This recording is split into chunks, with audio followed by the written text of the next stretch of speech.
નમસ્કાર સદીદાસ, જય મા અમર, જય શ્રી કૃષ્ણ દોસ્તો। ચાલો ભાઈ, આજે પ્રભુજીને પ્રસાદ અર્પણ કરવા માટે મહેમાનો આવ્યા છે। હવે ક્યાંથી આવ્યા છે અને શેના નિમિત્તે આજનો પ્રસાદ છે મહેમાનો પાસેથી જાણીએ। બેન, તમારું નામ? ચેતનાબેન જોશી। ચેતનાબેન, પેલા બધા નામ પરિચય આપી દો। તમારું નામ? વનિતાબેન। આશ્રુતિબેન। ભાઈ તમારું? જીતેન્દ્રભાઈ। જયશ્રીબેન। સવિતાબેન।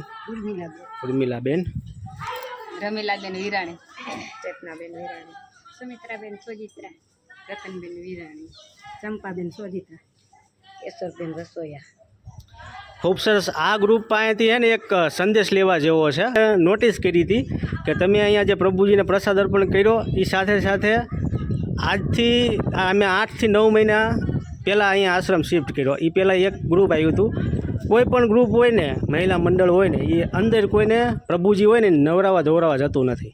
આ તમે બીજા એવા છો મેં જોયા કે તમે અંદર ગયા અને પ્રભુજીને નવરાયા। તો આવી તમને પ્રેરણા અહીંયા આશ્રમ ઉપર આવવાની પ્રેરણા એ કઈ રીતે મળી? તમે વિડીયો જોવો છો અમારા?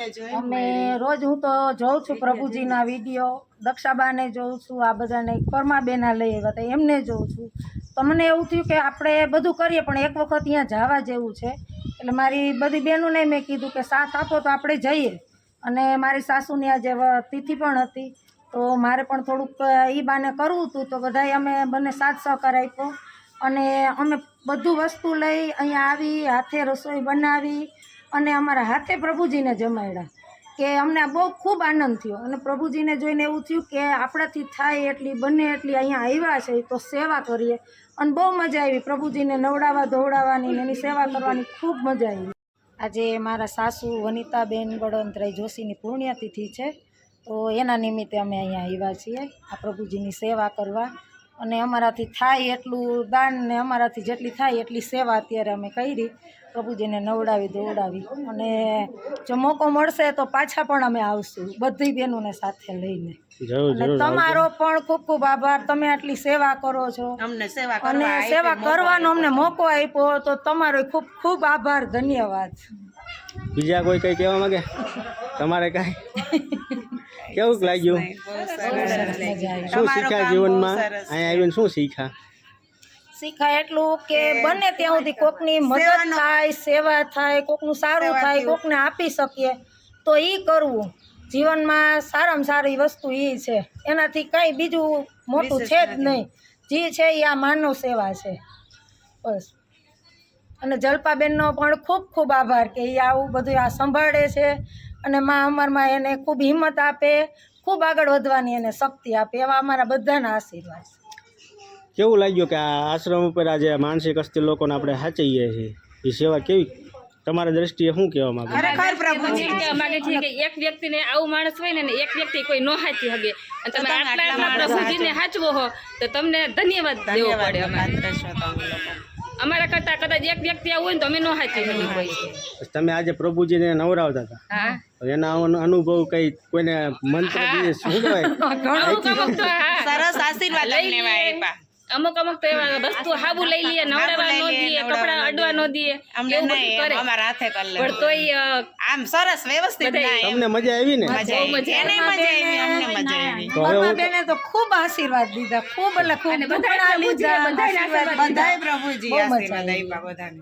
કઈ નહીં, જો એવું નક્કી નથી હોતું કે આપણે કોઈ પૈસા દઈને સેવા કરીએ છીએ।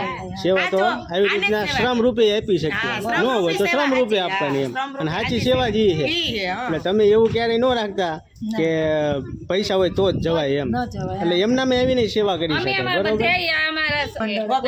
ગોપી મંડળ વાળા બધા જે જેની શક્તિ હતી ને એટલે હવન રીતે હવ એ બધા આપ્યું છે, બધા સેવા આપી, સહકાર આપ્યો, બધા સેવા કે એક જ વ્યક્તિ આના સાસુ નું એમ નહીં, હવના રીતે હવન ને સખી મંડળમાં જેને જેવું લાગ્યું ને, કોઈ પૈસાનું દાન કર્યું, કોઈ અનાજનું કર્યું, કોઈ શાકભાજીનું કર્યું,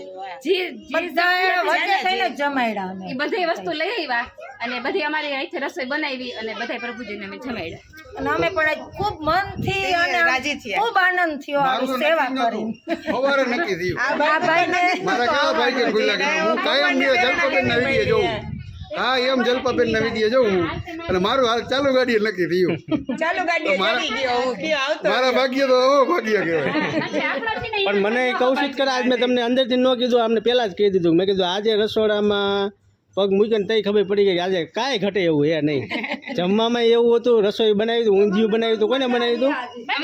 બધા ભેગા થઈને એક નંબર અમારે તો ઊંધિયું. અમારે તો પ્રભુજીને મીઠાઈ અથવા તો ગમે એ પ્રસાદ રાખવો હતો, પણ અમને જલપાબેને કીધું કે ડોક્ટર બધા અડધા માંદા હે ને તો કે ડોક્ટરે ના પાડી છે કે ગળી વસ્તુ કેમ ખાવાની, તેલ વાળી કે નહીં.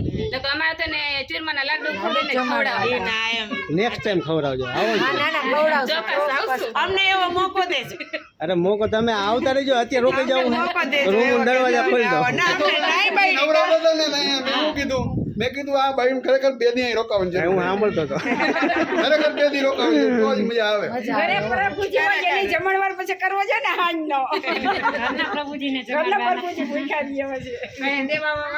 ચાલો હવે